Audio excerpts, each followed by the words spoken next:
14 বছর বয়সী বৈভব সূর্যবংশীকে নিয়ে তো আমরা প্রচুর আলোচনা করি, কিন্তু আপনি কি জানেন মাত্র 14 বছর বয়সে সঞ্জু স্যামসনকে দলে নিয়েছিল কলকাতা নাইট রাইডার্স। 2009 সালে কেকেআর তাদের ফিউচার ডেভেলপমেন্ট প্ল্যানে সঞ্জু স্যামসনকে শামিল করেছিল।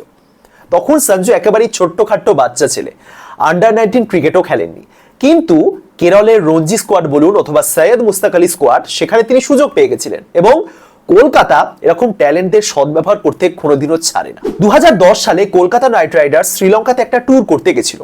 মূল প্লেয়াররা ছিলেন না, ওই একাডেমির প্লেয়াররা বা ট্রেনিং ক্যাম্পে যারা ছিলেন তারাই ছিলেন, এবং সেখানে মাত্র 15 বছর বয়সী সঞ্জু স্যামসন নেটে 7 ফুট লম্বা মোহাম্মদ ইরফানকে ফেস করেছিলেন। ট্যালেন্ট একদম শুরু থেকেই ছিল তার মধ্যে, এবং সবশেষে 2012 সালে কেকেআর তাকে 8 লক্ষ টাকা দিয়ে দলে অন্তর্ভুক্ত করেছিল, কিন্তু দুর্ভাগ্যবশত একটাও ম্যাচ খেলার সুযোগ তার হয়নি। কিন্তু কলকাতা সেবার চ্যাম্পিয়ন হয়েছিল এবং সঞ্জু চ্যাম্পিয়ন কেকেআর দলেরই সদস্য ছিলেন, এবং পরের সিজনেই কলকাতা তাকে রিলিজ করে দেয়।